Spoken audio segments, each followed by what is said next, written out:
భద్రాచలం వచ్చే భక్తులకు ఎలాంటి ఇబ్బందులు లేకుండా ఏర్పాట్లు చేస్తున్నట్లు మంత్రి తుమ్మల తెలిపారు.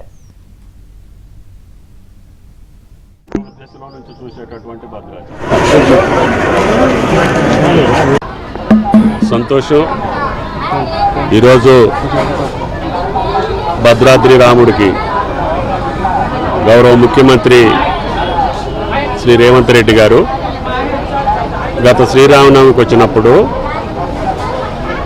భద్రాచలాని యొక్క ఆలయ అభివృద్ధికి సంబంధించి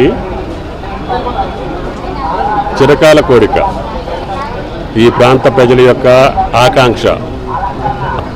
శ్రీరామనవమి అంటేనే భద్రాచలం భూమి. వాళ్ళకి లక్షల మంది భద్రాచల పుణ్యక్షేత్రంలో స్నానం చేసి రాముని దర్శనం చేసుకోవాలని, ఒక్కొక్క రోజున 5-6 లక్షల మంది వచ్చిన సందర్భాలు కూడా ఉన్నాయి.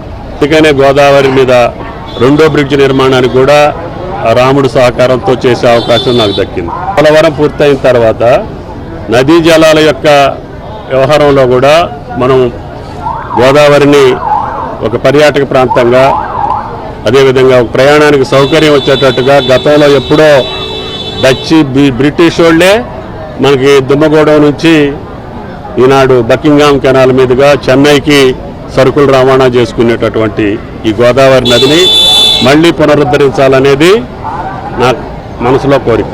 స్థలాన్ని భద్రాచలం చుట్టుపక్కల్లో ఎక్కడైతే మనకి ఎయిర్పోర్ట్కి అనుకూలమైన స్థలం ఉంటుందో దాన్ని కూడా పరిశీలించి ప్రపోజల్స్ పంపించమని చెప్పాను. నాడు ముఖ్యమంత్రి గారు పెద్ద మనసుతోటి 351 కోట్లు మనకి ఈరోజు శాంక్షన్ చేయడం